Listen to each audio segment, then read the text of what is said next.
moving on to rational expressions in this video. So basically what a rational expression is, and eventually a rational function, is there's variables on the top of the fraction and denominator of the fraction, so both on the top and the bottom. That's all a rational expression really is. Okay? And when we get to rational functions, the domain is a big factor, but we'll talk about it when we get there. This one is probably just simplifying expressions, so let's take a look. As always, please try the problem first yourself to get the best practice, and then come to this video to watch me solve it and to find out what the solution is, okay? Let's begin. Number 1, n is not equal to 4. Which of the following is equivalent to this guy? So go ahead and try it first. Why does it say n is not equal to 4? Well, we can't have 4 because we'll be dividing by 0. That's why. Okay, so we basically just want to combine this, so it looks like simplify. So how can we simplify it? We need a common denominator. So how can we get them to match? Well, let's keep the first one the same. What if I factor a minus 1 from the bottom?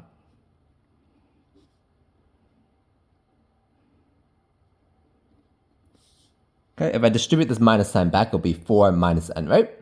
So now they have the same denominator. I can combine n squared minus 4n over n minus 4, okay? We don't have a matching one yet, but I can see on the top we can factor like that, okay? And then we can cancel these, so it's equal to n. Answer is A, okay? By the way, again, to emphasize, n cannot equal to 4 still, even though we simplified to n, okay? Because originally it was this. We can't divide by 0 here. If n is 4, we're dividing by 0. So that domain, that's what it is when it's a function, still applies over here, okay? That rule still applies even when you simplify it, okay? Because if you plug it in here, it looks fine, but if you plug it in here, which is the original, it doesn't work. N is 4, it doesn't work. If a is not equal to plus or minus 1, which of the following is equivalent to this guy, okay? So this again looks like simplifying, so this one, this gave you the hints actually. This should be like a difference of 2 squares, because there's 2 solutions, meaning solutions as in it'll be 0. And we can't divide by 0 when a is 1 and negative 1. It'll be 0, right? So that was the hint. So we can factor the first one as a plus 1, a minus 1, okay?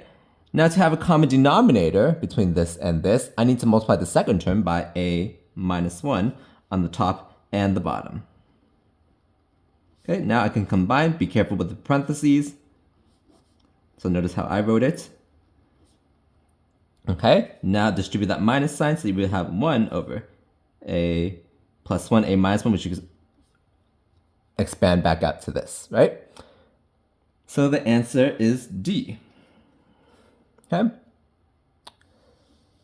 Y is not equal to negative 1. Y is not equal to 0. Which of the following is equivalent to this guy? Okay.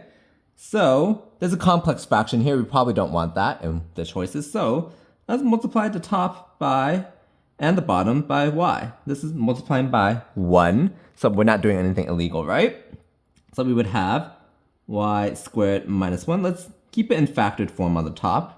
Just for now, we can always distribute it if we need to. Now let's distribute this y to both of those. It'll be y plus 1. This is why I didn't distribute right away, because the bottom became y plus 1. This is a difference of 2 squares. We can factor that as y plus 1, y minus 1, y over y plus 1 on the bottom. So notice, it helps to not simplify in terms of distributing this right away, okay?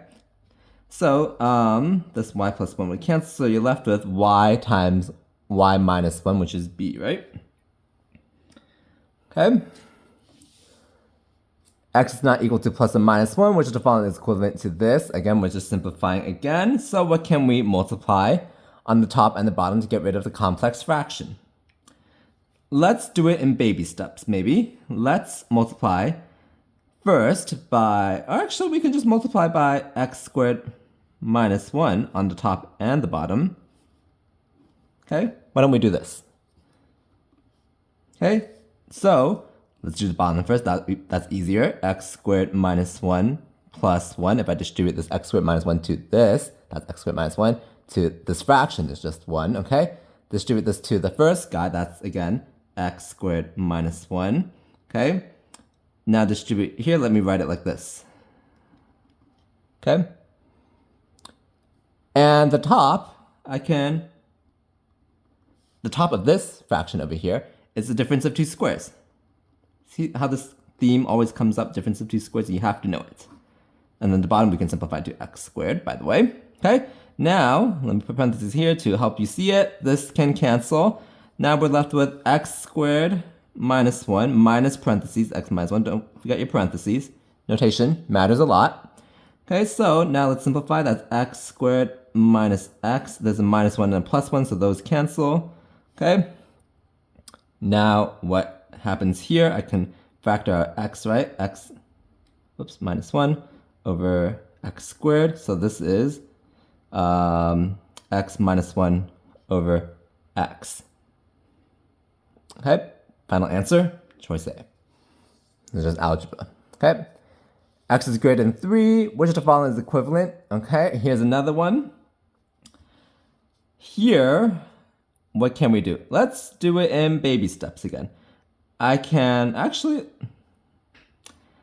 let's just multiply both the top and bottom by both these two factors over here. Okay, so not, still kind of baby steps, but I'm doing 2 and 1. But technically I could do even more because I feel like I'm competent enough to, but when you do try to jump more steps, in 1, there's of course higher risk of errors, so sometimes it helps to go slower so you can catch errors, hopefully. So now let's distribute these to everywhere. So x minus 3, x plus 2, 2x minus 1 is on top. If I distribute these two to the first term, you'll just have 2x minus 1 minus parentheses, distribute these to those, you'll just have that, okay? Simplify the bottom. Let's keep the top the same. Don't bother to expand it, I feel like. So then 2x minus x, that's just x. Minus 1 minus 2, that's minus 3. Clearly you can see that the x minus 3's will cancel. You're left with x plus 2, 2x minus 1. Okay, algebra again. If this guy is this guy, what is the value of a? So when you divide by a fraction, it's the same thing as multiplying by the reciprocal. I like multiplication better, so let's change it to a multiplication.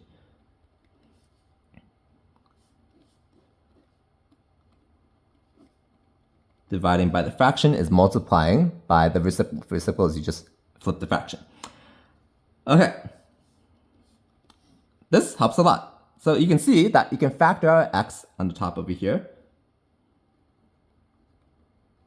Okay.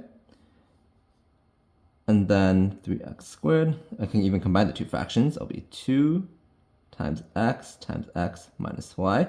The x minus y's would cancel. Okay.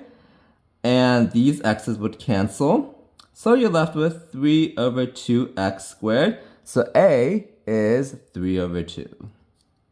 Okay? And that's this problem set. So you can see it's just algebra. Okay? Pretty simple algebra. You just have to be careful with notation. If you're not good with notation and it leads to errors, especially with these like minus signs that keep occurring, get in the habit of putting parentheses, basically. This is a common error I see all the time. Okay? That's it. Hopefully this was a good practice video, even if it was easy. It's always good to review old stuff, just even like for little bits, even though the problems are easy, it's good to keep refreshing it in your brain. All right, please look out for the next video, which is rational equations. So please, again, as always, like and subscribe to show your support if this video has helped you in any way.